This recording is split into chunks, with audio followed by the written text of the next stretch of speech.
ఇప్పుడు సాయిబాబా దేవుడు కాదు అన్నారే అనుకుందాం. మరి ఈ మాట 40 ఏళ్ల క్రితం ఎందుకు చెప్పలేదు?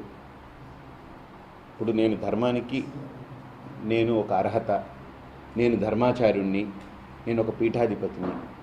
ఇప్పుడు ఇంత విస్తరించిపోయి ఇన్ని కోట్ల మంది ఇప్పుడు ఆరాధిస్తున్నారు, వెనకపోతున్నారు, దాన్ని ఆరాధిస్తున్నారు. ఈ రోజు నుంచి ఆయన దేవుడు కాదనంటే నా ఇంట్లో నేను ఎవరో వచ్చేసాడు, ఎవరో కళ్ళు ముక్కు తెలియకుండా అనుకుందాం, నా ఇంట్లో ఉన్నాడు అనుకోండి.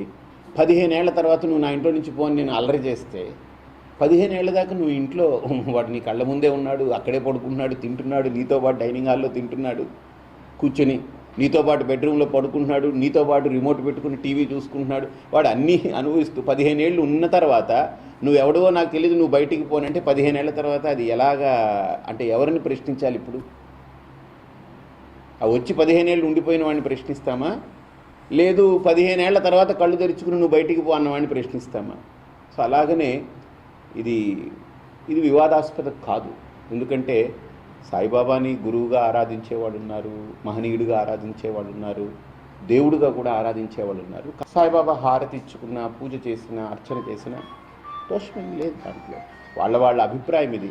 ఇప్పుడు మీరెవరు హిందువులు గారు, మేమే హిందువులం అని అంటే దట్స్ ఫిటైల్. అది ఈ సెక్యులర్గా ఉంటూ మనం అందరినీ సర్వపంథ సమభావం అని మనం మాట్లాడుతూ ఇలాగ అందరినీ ఖండించుకుంటూ ముక్కలు చేయడం అనేటువంటిది సమంజసం కాదది. సాయిబాబా మందిరంలో ఇచ్చే హారతి కానీ, పూజ కానీ అంతా కూడా హిందూ సంస్కృతిని 100కి 100 పాళ్ళు ఆచరించే చేస్తున్నారు. కానీ ఎక్కడ మహమ్మదీయ సంస్కృతో, ఇంకొక క్రైస్తవ సంస్కృతో, లేకపోతే బౌద్ధ సంస్కృతో కాదు, పక్కాగా హిందూ సంస్కృతిని ఆదరిస్తూనే చేస్తున్నారు. ఈరోజు సాయిబాబా వాళ్ళని ఆరాధించేటువంటి సంఖ్య కోటాను మంది ఉన్నారు. వాళ్ళందరినీ నరికేసి ఎక్కడికి పంపిస్తారు? మీరు హిందువులు కాదని చెప్పి ఏం సాధిస్తాం? మీరందరూ హిందువులు కాదని చెప్పి చెప్పడానికి అర్హత ఏంటి? సో ఇవన్నీ పొరపాటు. సాయిబాబా గారి పట్ల విశేషమైనటువంటి భక్తి ప్రపత్తులు కలిగినవాడిని. ఆయన చేసిన విషయాల వెనక, ఆయన చూపించిన సంఘటనల వెనక మనుష్య జాతికంతటికీ దేశకాలాలతో సంబంధం లేకుండా గుర్తు పెట్టుకుని, అన్వయం చేసుకుని వృద్ధిలోకి రావడానికి గురుముఖతః తెలుసుకోవలసిన విషయాలు ఎన్నున్నాయి. వాటిని ఆ కోణంలో పరిశీలిస్తే మనందరం వృద్ధిలోకి రావడానికి ఆయన చెప్పిన ఒక్క మాట అయినా సరిపోతుంది. ఆ కోణంలో చదవండి అని చెప్పాను. బాబా గారు చెప్పిన ఒక విషయం వెనకాతల ఆయన చూపించిన ఒక అద్భుతమైన పరమ ప్రయోజనం ఏమిటుంది జీవితం వెనకాతల? శ్రద్ధ, సబూరి, ఆయన జీవితానికి సందేశాలు. షిరిడి సాయిని శివుని అవతారం అని కొలిచే వాళ్ళు చాలామంది ఉన్నారు. మీరు కూడా అంగీకరిస్తారా? ఖచ్చితంగా భగవంతుని అవతారాలుగానే గురుస్వరూపాలు వస్తాయి. అంటే తాజా వివాద నేపథ్యంలో అడుగుతున్న ప్రశ్న ఇది. మీరు కొలిచే దేవుళ్ళలో సాయిబాబా కూడా ఉంటారా? అసలు సాయిబాబా మీద మీరు ప్రవచనాలు కూడా చేసిన సందర్భాలు ఉన్నాయా? మీరు అడిగిన ప్రశ్నకి ప్రత్యక్షమైనటువంటి జవాబు ఏమిటంటే, నేను నిద్ర లేచి బయటికి వచ్చి నమస్కారం చేసేటటువంటి మూర్తుల్లో అక్కడ సాయిబాబా గారు ఉన్నారో లేదో చూడండి. ఇప్పుడు మీరు అడిగిన తర్వాత నేను పెట్టలేదుగా. సాయినాథుడు దేవదేవుడు, అందులో సందేహమే లేదు, నిస్సందేహంగా. ఎందుకంటే బ్రహ్మవిద్ బ్రహ్మైవ భవతి అని శాస్త్రము చెబుతుంది. బ్రహ్మజ్ఞాని అయిన వాడు బ్రహ్మయే, మళ్ళీ తేడా ఉండదు. ఈయన భగవంతుడి గురించి తెలుసుంటే భగవంతుడే. ఇంకా గురించి తెలవడానికి ఏమైనా సమాచారమా? అందుకని బ్రహ్మవిద్ బ్రహ్మైవ భవతి, వారంతా భగవత్ స్వరూపులే, అందులో సందేహం లేదు. ఆయనే నిజంగా ఆశ్చర్యపోయేటువంటి సన్నివేశం ఈరోజు వీధిలో బాబా యొక్క ఆలయం. ఆయన్ని ప్రేమించినటువంటి హృదయం బహుశా చాలా తక్కువగా ఉంటుంది. నేను కోరుకునేది కూడా బాబా వారిని అపార్థం చేసుకునే వాళ్ళు దయచేసి తగ్గించుకోండి, బాబాను ఆరాధించండి, బాబాను ప్రేమించండి, ఇందులో ఏ దోషము లేదు. ఎవరైనా మీరు తప్పు చేస్తున్నారు అని అంటే సరేలేండి, మేము చేసే తప్పు అయితే ఆయనకి వదిలేస్తాము, ఆ తప్పు ఆయనే భరిస్తారని అనుకోండి.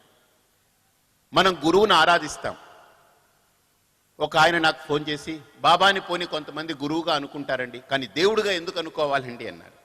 నేను ఒక మాట అన్నాను, గురు స్తోత్రం చెప్పేటప్పుడు మనం ఒకటంటాం, గురుర్ బ్రహ్మ గురుర్ విష్ణు గురుర్దేవో మహేశ్వర గురు సాక్షాత్ పరం బ్రహ్మ తస్మై శ్రీ గురవే నమః అంటాం. గురువుని బ్రహ్మగా, గురువుని విష్ణువుగా, గురువుని ఈశ్వరుడిగా, గురువుని పరబ్రహ్మతత్వంగా ఆరాధించిన సంస్కృతి ఇది. గురువుని దైవంగా ఆరాధించిన సంస్కృతి. ఎవరైతే బాబాని గురువుగా అనుకుంటారో వాళ్ళు దేవుడిగా కూడా ఆరాధించవచ్చు. నాకు ఆయన హారతి రాదు, నాకు ఆయన నామావళి రాదు, నేను ఎప్పుడూ సచ్చరిత్ర గ్రంథం చూడలేదు, కానీ నాకు ఆయన అంటే విపరీతమైన ప్రేమ, విపరీతమైన ప్రేమ. ఎందుకనంటే ఆయన చూస్తే ఒక మాతృత్వం, ఆయన చూస్తే ఏదో ఆయన మనల్ని ప్రేమించడం కోసమే పుట్టాడా అనిపించే ఒక సౌశీల్యమైనటువంటి ఒక ప్రేమమూర్తి. How can I miss him? నన్ను ప్రేమించే వ్యక్తిని నేను ఎలా మిస్ అవుతాను? నన్ను ప్రేమించే వ్యక్తిని నేను శాస్త్రంతో కొలత పెట్టుకుని తెచ్చుకుంటాను. మా అమ్మ నన్ను ప్రేమించినప్పుడు ఏ శాస్త్రం అడ్డు పెట్టుకుని మా అమ్మ ప్రేమను నేను పొందాను? ఈరోజు ఆయన ప్రేమని పొందడానికి నాకు ఏ శాస్త్రము అడ్డు రానక్కర్లేదు, ఏ శాస్త్రము నాకు నిలబడక్కర్లేదు. ఆయన ప్రేమ, నాకు ఆయన పట్ల ఉండే అకుంఠితమైన భక్తి, ఇవి చాలు. కాబట్టి నిర్భయంగా హాయిగా బాబాని ఆరాధించే వాళ్ళు ఆరాధించండి, పూజించే వాళ్ళు పూజించండి, ప్రేమించే వాళ్ళు ప్రేమించండి, గురువుగా అనుసరించే వాళ్ళు అనుసరించండి. కానీ ఆయన చెప్పింది ఒకటే, ప్రేమించు, ప్రేమించు, ప్రేమించు. అలాగే ఎవరో ఆయన గురించి అన్నారనుకోండి, మీలో షేకింగ్ వచ్చిందనుకోండి, మీ భక్తి ఫేక్ అని అర్థం. మీరు షేక్ అయితే మీ భక్తి ఫేక్ అని అర్థం. మిమ్మల్ని కదపని స్థితిలో మీ భక్తి కనుక ఉంటే ఎవ్వరూ ఏది చెప్పలేరండి. ఎవరు చెప్పినా మీకు ఎక్కదు, ఇంకంతే. ఎక్కించుకోవాల్సిన పని కూడా లేదు. కాబట్టి ఈరోజు వారి గురించి చెప్పాలనుకున్నాను కొంత. ఇప్పుడు మన ద్వారా ఇక్కడ చాలా మంది, కొన్ని లక్షల మంది, కోట్ల మంది చూస్తారు. వాళ్ళందరికీ ఈరోజు ఒక షిరిడి సాయిబాబా అనేటువంటిది ఎలాంటి ఒక వ్యవస్థ అంటే, మహమ్మదీయులు ఆయన్ని పూజిస్తారో లేదో నాకు తెలియదు, నేను ఎప్పుడు చూడలేదు. క్రైస్తవులు ఆయన్ని పూజిస్తారో లేదో నాకు తెలియదు, నేను చూడలేదు. కానీ 99.99.99 ఇక చెప్పుకుంటూ పోతే 100 అని చెప్పేయచ్చేమో. 100 మంది స్వచ్ఛంగా హిందువులే పూజిస్తారు. ఆ హిందువుల అభిమానాన్ని చూరగొన్నటువంటి ఒక మహాత్ముడు, మహనీయుడు ఆయన, అందులో ఏమనుమానం లేదు. ఆయన్ని ఎందరో మహానుభావులు ఈ భారతదేశంలో పుడుతూ ఉంటారు, మార్గదర్శనం చేస్తూ ఉంటారు. కొంతమంది మాట్లాడి చేస్తారు, కొంతమంది చేతలతో చేస్తారు, కొంతమంది కేవలం చూపులతో చేస్తారు. అలాగా ఆయన చేతలతో, మాటలతో, చూపులతో, అన్నిటితో చేసి చూపించారు. కాబట్టి ఈరోజు షిరిడీకి వెళ్తే అక్కడేమీ మాంసాహారం వండి పెట్టట్లేదు, శుద్ధమైన శాకాహారం పెడుతున్నారు. షిరిడీకి వెళ్తే అక్కడ హారతి జరుగుతూ ఉంది, పూజ జరిగితే అక్కడ కూడా మనకు ఎలాగైతే షోడశ ఉపచారాలు పూజ జరుగుతాయి అలానే జరుగుతూ ఉంది. ఆయనకి పంచకాలాల్లో పంచహారతులు చేస్తారు. అక్కడ ఆయనకి కూడా నివేదన పెట్టేటప్పుడు ఆయనకి వేరే ఏం పెట్టరు. ఆయన నివేదన అంతా కూడా చక్కగా ఆ తెల్లటి ఆ గుళికల్లాగా ఉంటాయి, స్వీట్ ఉంటుంది, మిఠాయి ఉంటుంది.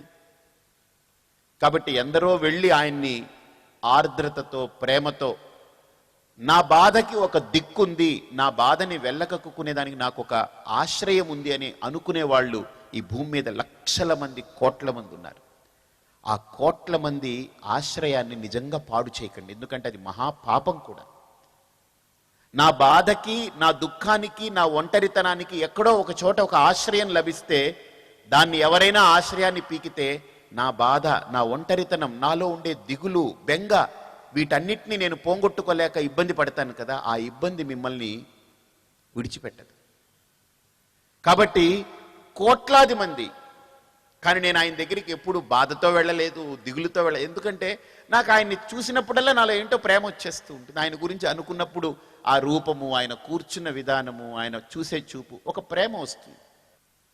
కాబట్టి మీరు అందరూ దయచేసి వింటున్న వాళ్ళు ఎవరైనా సరే ఇలాంటి అపవాదులు, ఇలాంటి బురద చల్లేటువంటి ప్రయత్నాలు చేస్తే మీరు చేసుకుంటామంటే నాకేం అభ్యంతరం లేదు. ఎందుకంటే మీలో కూర్చున్న వాళ్ళు ఎవరైనా బాధపడతారేమో, కానీ ఎప్పుడు నేను తాటాకు చప్పుళ్ళకి ఎప్పుడు వెరవను. ఎందుకంటే నా దృష్టిలో అవి తాటాకు చప్పుళ్ళే.